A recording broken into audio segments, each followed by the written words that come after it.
Buenas tardes, apreciados estudiantes. Hoy daremos inicio a nuestra tutorial número 3, el tema daño cerebral. Este es un tema fundamental para poder entender y comprender los siguientes temas que vamos a ver en el curso. Vamos a iniciar con el concepto de daño cerebral e iniciaremos dando los tipos de daño cerebral que tenemos. ¿Cuál es el concepto de daño cerebral? Es una lesión que se da en las estructuras cerebrales de forma súbita, ocasionado por un accidente o una enfermedad.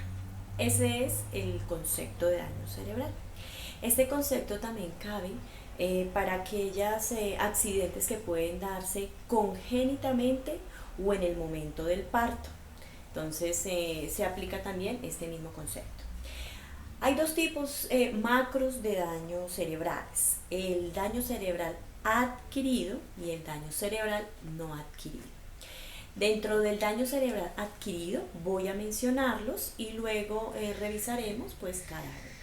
Entonces encontramos dentro de los daños cerebrales adquiridos todo lo que son las infecciones, tanto bacterianas como virales. Encontramos también todo lo relacionado con las anoxias, con la deficiencia de oxígeno al cerebro. Luego también en esta tipología encontramos aquellos daños cerebrales como son los ictus, e encontramos los daños cerebrales que son los relacionados con todo lo que es trauma craneoencefálico. Esto es en la parte de daño cerebral adquirido.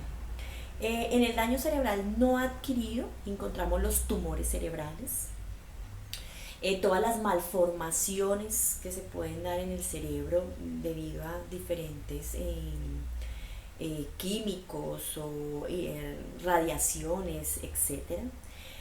Y también se encuentra allí digamos que los daños cerebrales que se dan debido a una enfermedad degenerativa. Entonces, digamos que dentro de esas enfermedades degenerativas está lo relacionado con las demencias, el Parkinson, la esclerosis múltiple y la epilepsia. Son como de las entidades clínicas degenerativas que más afectan el cerebro y que se encuentran dentro de un daño cerebral no adquirido. Vamos a iniciar entonces con lo que llamamos las infecciones de tipo bacterianas y virales. ¿Qué pasa aquí? Este tipo de infecciones, digamos que afectan tanto las meninges del cerebro como el encéfalo como tal. Entonces podemos hablar, ejemplo, de que si una de estas bacterias sube por el torrente sanguíneo y se instala en las meninges que recubre el encéfalo, pues entonces ellas van a inflamarse y es lo que llamamos la meningitis. La meningitis pues entonces es, como lo estoy diciendo, la inflamación de las meninges. Esto genera una serie de síntomas que pues obviamente requieren de una atención pronta por parte de los médicos que sepan de este tipo de infecciones. Viene el vómito, viene la visión borrosa, puede haber hasta pérdida de conciencia, etc. Perdón. Igualmente la encefalitis es entonces la inflamación del encéfalo en este caso. Entonces aquí lo que pasa es que esa bacteria penetra las meninges, ingresa al encéfalo y pues lo inflama. Y cuando se da la inflamación tanto de las meninges como del encéfalo, entonces se le llama encefalomielitis. Entonces digamos que están como las tres clases de infecciones que pueden darse en el cerebro: aquellas que inflaman las meningitis, aquellas que inflaman el cerebro y aquellas que inflaman tanto lo uno como lo otro, e inclusive digamos que algo que no mencioné anteriormente es que se inflama también la médula espinal. Entonces por eso se llama esto encefalomielitis. Se inflama las tres digamos que entidades. Eso es en cuanto a las infecciones. Las anoxias, que es como el segundo elemento para que haya daño cerebral, que puede generar daño cerebral, es, como su nombre lo indica, anoxia o hipoxia, es la disminución del oxígeno al cerebro Por lo tanto, pues sabemos que el oxígeno lleva también los nutrientes al cerebro. Entonces, esa disminución de oxígeno y de nutrientes, pues ocasionan daños colaterales en el cerebro. Las causas de una anoxia, pues puede ser desde la inhalación del humo ante un incendio, como puede ser la asfixia, como puede ser ejemplo en los niños cuando vienen con el cordón umbilical enredado en su cuello. Esto hace que también pues desde luego haya una disminución de oxígeno en el cerebro. Puede también a veces en aquellas relaciones sexuales que se utiliza algunos elementos como almohadas que puedan generar asfixia. Esto son como diferentes causas para ocasionar la anoxia. Está la epilepsia, que también sabemos que de una u otra forma la epilepsia, esas descargas eléctricas en el cerebro, generan pérdida de oxígeno y por lo mismo una anoxia. Esa sería como la segunda causa de daño cerebral. La tercera causa de daño cerebral pues son los ictus, y los ictus se dividen en dos: todo lo que tiene que ver con los accidentes cerebrovasculares y las enfermedades cerebrovasculares. ¿Cómo hacemos para diferenciar cuándo es un accidente cerebrovascular y cuándo es una enfermedad cerebrovascular? El accidente cerebrovascular es cuando se da por primera vez. Ya, eso es un accidente. La enfermedad cerebrovascular es la suma de muchos accidentes, llamémoslo así, de muchas veces que se da el accidente. Entonces, es una enfermedad. Esa es como la forma de diferenciarlos. Solo la primera vez lo vamos a llamar accidente. La suma de ellos, pues, va a ser una enfermedad cerebrovascular. Cualquiera de las dos se divide o en una hemorragia o en una isquemia. Entonces, puede ser que haya sido la primera vez que le dé a este sujeto un accidente cerebrovascular. Entonces, puede darse que le haya dado o una hemorragia o puede ser que en otro caso haya sido una isquemia. ¿Qué diferencia estas dos causas de accidente cerebrovascular o de enfermedad cerebrovascular?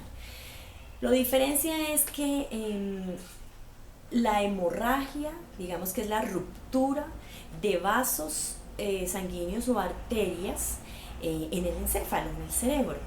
Entonces pueden romperse debido o a una subida de presión arterial muy fuerte, lo que llamamos hipertensión arterial, o puede darse por un golpe, ejemplo, en la cabeza, y esto hace que se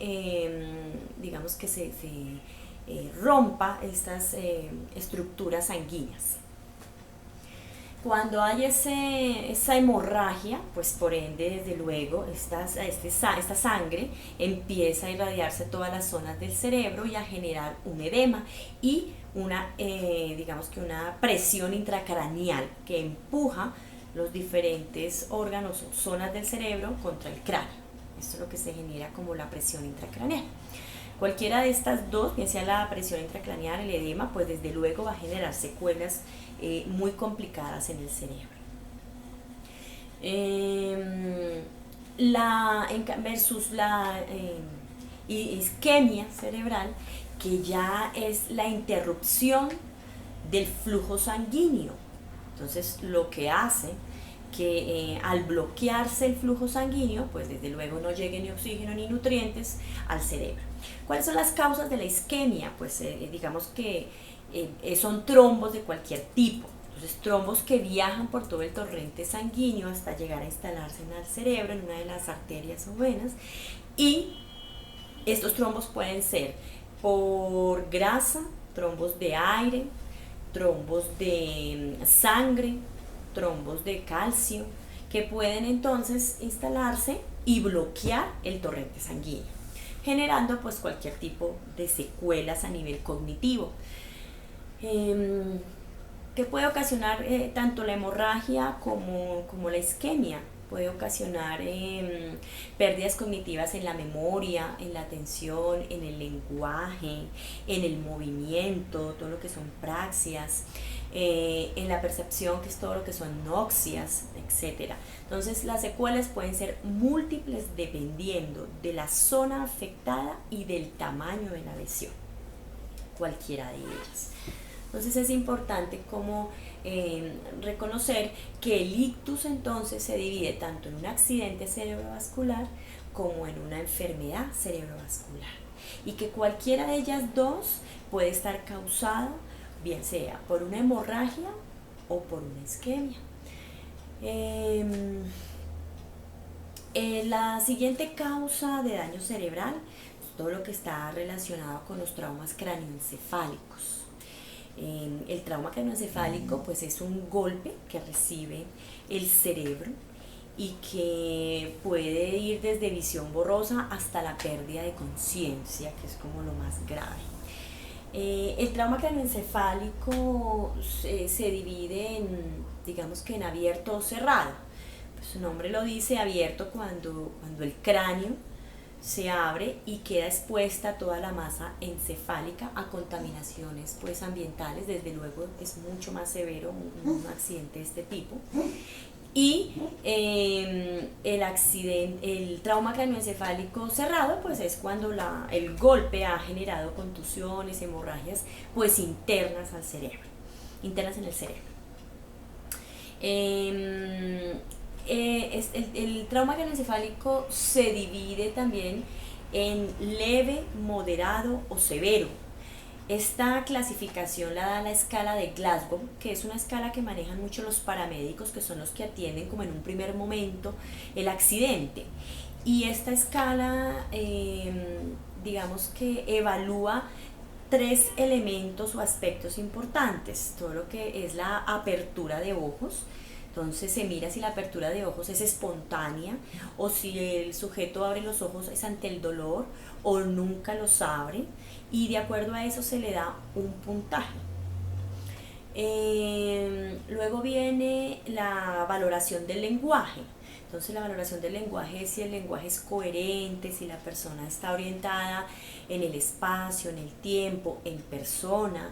O sea, sabe cómo se llama, sabe en qué lugar está, en qué año está, su lenguaje es coherente, es funcional, o es un lenguaje agresivo, que no se comprende, y de acuerdo a eso también se da una puntuación.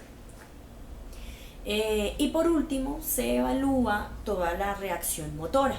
Entonces, si el sujeto sigue instrucciones, si el sujeto es capaz de tocarse el sitio donde más le produce dolor, o si el sujeto tiene, digamos, dificultad para moverse, etcétera, esto también se le da entonces una puntuación. Una vez valorados estos 3 elementos, entonces, pues digamos que se da una puntuación que va de 0 a 15 y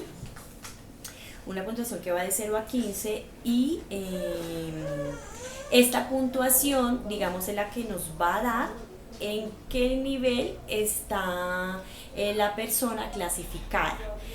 Esa puntuación más, digamos que el tiempo de pérdida de conciencia me va a ayudar a puntuarla y a clasificarla.